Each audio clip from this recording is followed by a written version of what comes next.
दुनिया के नक्शे पर एक नई तिकड़ी ने दस्तक दी है। नाम है थ्री ब्रदर अलायंस। 3 देश, एक एजेंडा, एक गठबंधन और एक लक्ष्य, भारत को घेरना। पाकिस्तान, तुर्की और अजरबैजान अब इन्हें कहा जा रहा है द थ्री ब्रदर अलायंस।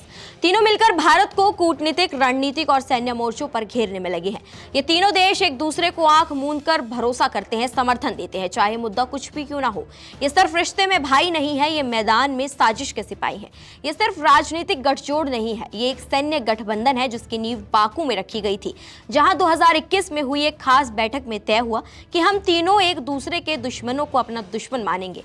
ऐसे में इस तथाकथित थ्री ब्रदर अलायंस से भारत की सुरक्षा को खतरा पैदा हो गया है। लेकिन क्या भारत चुप बैठा है?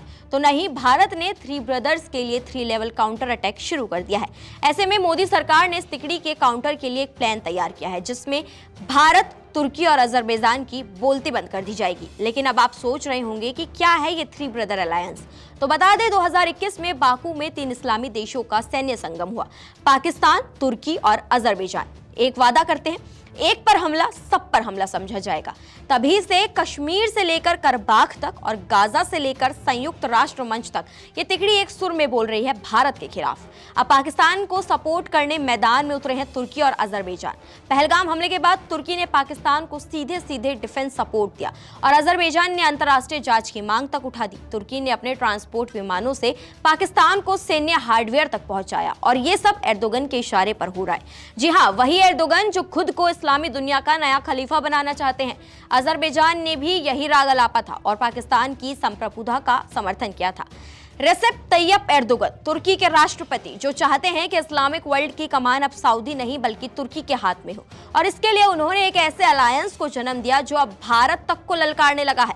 एर्दोगन इस्लामी जगत का नया खलीफा बनने का सपना देख रहे हैं। उनकी कोशिश सऊदी अरब को रास्ते से हटाकर खुद को मुस्लिम देशों का नया लीडर घोषित करने की है, लेकिन वो इस काम में कई बार मुंह की खा चुके हैं। ऐसे में इसके लिए उन्हें चाहिए ऐसे भाई जो हर लड़ाई में उनके साथ खड़े हों। पाकिस्तान और अजरबैजान बन गए हैं उनके मोहरे। अजरबैजान और तुर्की की साझा तुर्की विरासत है और तीनों ही देश बहुसंख्यक इस्लामी देश हैं।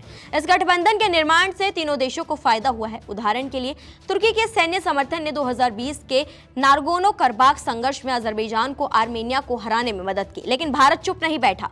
मोदी सरकार ने तीनों देशों को अलग अलग निशाना बनाना शुरू कर दिया है। पाकिस्तान के लिए भारत का पाकिस्तान की हर हरकत पर जवाब, कूटनीति और सीमा दोनों पर सामने है। भारत ने तुर्की के सबसे बड़े दुश्मन ग्रीस से रक्षा संबंध मजबूत किए हैं। साथ ही साइप्रस के मुद्दे को अंतर्राष्ट्रीय मंच पर उठाकर तुर्की को कूटनीतिक घेरा डाल दिया है और अब तुर्की के व्यापार को भारत में रेड सिग्नल मिल रहा है। अजरबैजान के लिए भारत ने सीधे आर्मेनिया को हथियारों से भर दिया है, बिना एडवांस पेमेंट के। ये हथियार नारगोनो करबाख के मोर्चे पर अजरबैजान के लिए एक चुनौती बन चुके हैं। भारत का ये जवाब सिर्फ प्रतिशोध नहीं है, बल्कि एक सख्त संदेश है।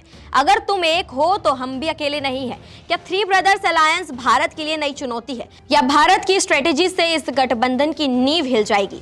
क्या एर्दोगन वाकई खलीफा बन पाएंगे, या उनकी ये महत्वाकांक्षा भारत की चट्टान से टकराकर चूर हो जाएगी?